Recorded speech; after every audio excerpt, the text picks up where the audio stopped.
তো কিছুদিন যাবৎ আমি আমার চুলটা নিয়ে এত ফ্লেক্স মারছিলাম যে বর্তমানে আমার এই অবস্থা। আসলে ট্রেসমের একটা শ্যাম্পু ব্যবহার করার জন্য আমার হেয়ার ফলসটা বাড়তে শুরু হয়ে গেল। মানে এত পরিমাণে বাড়ছে যে ঘুমোচ্ছি বিছানায়, চুল বালিশে চুল, গা ধুচ্ছে, হাতে এক গাদা চুল উঠে যাচ্ছে, যেমন মাঝখানেরটা ফাঁকা ফাঁকা হয়ে যাচ্ছে। তাই আমি চিন্তায় পড়ে গেলাম যে কি হবে।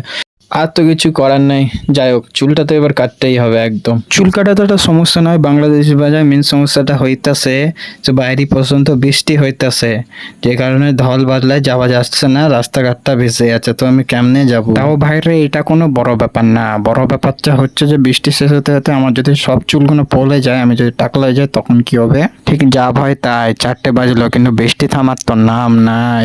তাই বৃষ্টির আবহাওয়াটা একটু কমলে ভাইকে চটপট পায়ে হাতে ধরে নিয়ে বলি যে আমাকে বাইক করে একটু ছেড়ে দে। মনে হচ্ছে আজকে কপালটাই পোড়া, কারণ কি আবার ফের বৃষ্টি ঝমলে হয়েছে জোড়া জোড়া। হতাশ হয়ে শুয়ে থাকা আমি এবার কি চিন্তা ভাবনা করছিলাম যে কি হবে এবার, কিন্তু বৃষ্টিটা খুব শীঘ্রই হালকা কমে গেল। তো আর সময় নষ্ট না করে বেরিয়ে পড়লাম, ভাইকে বলে বাইকটা বার কর। আর মৌসুমটা দেখতে পাচ্ছ, আর হাতে আছে আমার ব্যাগ, আসার সময় আম কিনে আনবো। তো দেখতে পাচ্ছ ওয়েদারটা কিরকম আছে, মানে যখন তখন নেমে আসতে পারে জোরে ঝড় বা বৃষ্টি। তাও রিক্সায় যাচ্ছি চুল কাটতে, কেন কি আমি টাকলা হতে চাই না।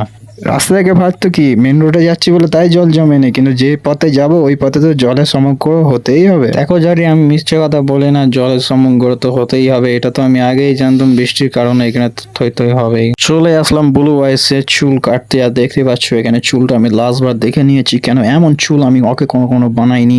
আর জানি না আবার ফের কবে হবে আমার। বিটিএস কাটিং বলবে না, এটা শাহরুখ খান কাটিং রেখেছি আমি, বিটিএস বললে অসম্মান করবে না। তো যতক্ষণে আমার হেয়ার কাটটা হচ্ছে ততক্ষণ তোমরা স্যাড সং শোনো।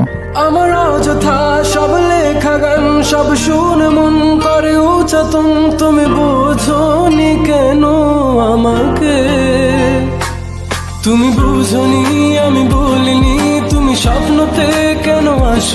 থাক আজ শুনতে হবে না, নাহলে তোমরা তোমাদের এক্স এর কথা ভেবে কান্নাকাটি করবে। দেখো এই হচ্ছে আমার ফাইনাল লুক, হেয়ার কাটে খুব চমলক্ষ স্টাইল। আর বৃষ্টি আওয়াজ শুরু হয়ে গেছে, দেখতে পাচ্ছ ক্যামেরা অতটা বোঝা যাচ্ছে না, কিন্তু অরিজিনালে খুব হচ্ছে। আর এই হচ্ছে দেখো, এবার তো যেতে হবে, আর কিছু করে না। যেটা বলছিলাম যে আম কিনবো আসার সময়, তো আমটা কিনে নিয়েছি, দেখতে পাচ্ছ 30 টাকা করে কেজি নিয়েছে। বর্তমানে আপনাদের সাথে পরে আবার দেখা করবো নেক্সট ভিডিও, তো সাবস্ক্রাইব করে রাখো, বাই।